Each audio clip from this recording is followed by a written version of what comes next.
Bonsoir, bonjour, comment allez-vous? Rebonjour, puisque j'ai fait la vidéo pour la carte conseil pour aujourd'hui ce matin. Et là, je fais la vidéo pour la carte conseil pour demain, samedi 12 juin. Aujourd'hui, la carte conseil sera tirée depuis l'oracle égyptien d'Isis. C'est parti!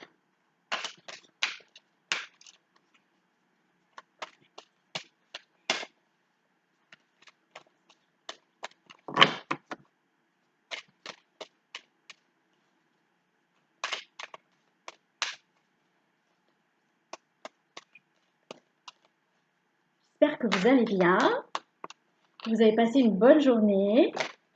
Alors, ça se mélange, mais la carte a sauté. Geb, les préoccupations terrestres.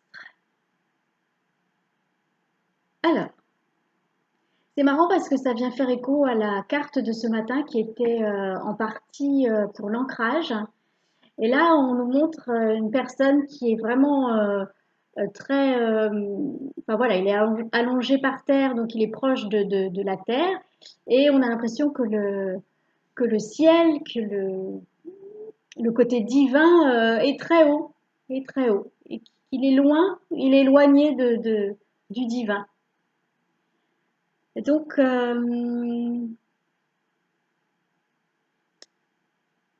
alors, je ressens que,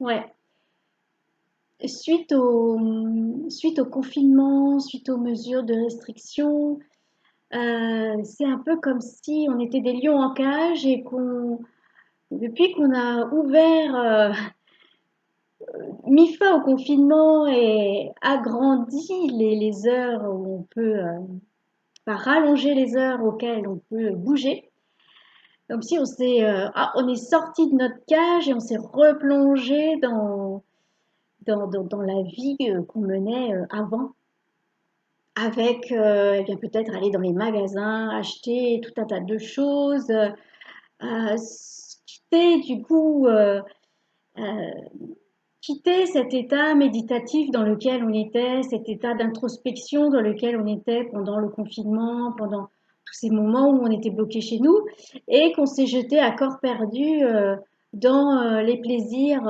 terrestres. Et du coup, là, on est en train de nous dire qu'il faut trouver un juste milieu, c'est-à-dire, effectivement, on est sur Terre euh, pour, euh, pour expérimenter la matière, mais qu'il ne faut pas oublier le divin. Déjà l'autre jour, hein, on nous a dit oh oh, la méditation, t'as déjà oublié que ça devait faire partie de ta vie, et là, on est encore en train de nous le rappeler de ne pas oublier le divin, la source divine, et de continuer à entretenir cette relation spirituelle et aussi de continuer à avancer sur notre chemin spirituel. C'est comme si on était en train de stagner. Du coup, ça vient faire écho aussi à la carte de ce matin, où on nous disait de ne pas nous encrouter et de faire circuler les énergies. Et là, voilà, ça vient faire écho qu'il ne faut pas du coup se dire oh bah c'est bon, oui pendant le confinement, pendant tout ça, ouais j'ai pris conscience de certaines choses spirituelles et puis maintenant je laisse tomber. Donc on est en train de nous tirer les oreilles, mais comme nous avons toujours le libre arbitre, n'est-ce pas? Alors je vais quand même aller voir le petit livret. Alors Jeb. Ce dieu a souvent été représenté étendu sur la terre avec sa femme Nout, la déesse du ciel, formant une voûte au-dessus de lui. Ce dieu terrestre représente l'ensemble de nos aspects physiques et la nécessité de prendre soin de nos besoins matériels pour avoir les bonnes bases pour construire notre vie. Nous avons également besoin d'entrer en contact avec Jeb pour bénéficier de l'énergie curative de la terre qui nous permet d'être ancrés et en bonne santé. Donc voilà, il y a le écho avec le message d'ancrage de ce matin. Je vous apporte la bénédiction de la terre. Ma chère épouse, Nout est la déesse du ciel au-dessus de vous, et je suis en dessous. Ensemble, nous avons convenu de nous séparer pour que les humains puissent vivre en toute sécurité sur la Terre. Concentrez-vous sur les biens terrestres et faites l'acquisition de possessions matérielles pour assurer votre avenir. Faites pousser de la nourriture dans votre jardin. Faites pousser de la nourriture dans votre jardin et invitez les éléments et les fées à être à vos côtés lorsque vous foulez la terre et recevez mon énergie curative. Donc, voilà, ça vient faire écho à l'ancrage, ça vient nous dire ce que je vous disais tout à l'heure, l'équilibre entre lui qui est plutôt côté terre et Nout, son épouse qui est plutôt côté ciel, de trouver l'équilibre entre la matière et le spirituel. Et donc, on ne nous dit pas que c'est pas bien d'être dans la vie matérielle, puisque de toute façon, il faut avoir du matériel, il faut avoir un toit au-dessus de sa tête, il faut avoir à manger, il faut avoir des meubles pour ranger ses affaires, etc., etc.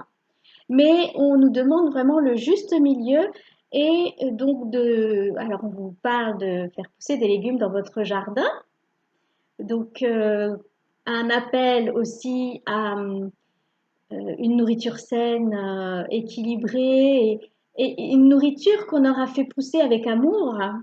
Et on nous dit de demander l'aide des fées et les fées à être à vos côtés lorsque vous foulez la terre et recevez mon énergie curative. Oui, parce qu'il y a les énergies de la terre qui sont aussi très bonnes. C'est pour ça qu'on nous conseille de faire des exercices d'ancrage pour pouvoir puiser l'énergie de la terre qui est, euh, qui est bonne et qui est aussi nécessaire à notre équilibre entre la terre et le ciel. Et énergie curative, ça vient encore faire écho à la carte de ce matin où on nous parlait de soins énergétiques à recevoir ou à donner, ou les deux. Voilà, donc vraiment un message pour trouver l'équilibre entre le matériel et le spirituel. Ne négligez ni l'un ni l'autre. Et puis tout ira bien. Et ben voilà, on trouve le juste milieu et vogue la galère. Alors la galère, ouais, vogue la galère c'est un peu négatif, hein. Vogue le bateau. Et pour ceux qui n'ont pas le pied marin, bah je sais pas, trouver une autre, une autre expression. Écoutez, j'ai dépassé les 5 minutes, c'est pas bien. J'espère que cette carte vous interpelle. Comme d'habitude, c'est un tirage général, donc effectivement, si ça ne résonne pas en vous, eh bien, laissez couler. Et puis, ben, je vous dis à bientôt pour la carte conseil et je vous souhaite un très très bon week-end.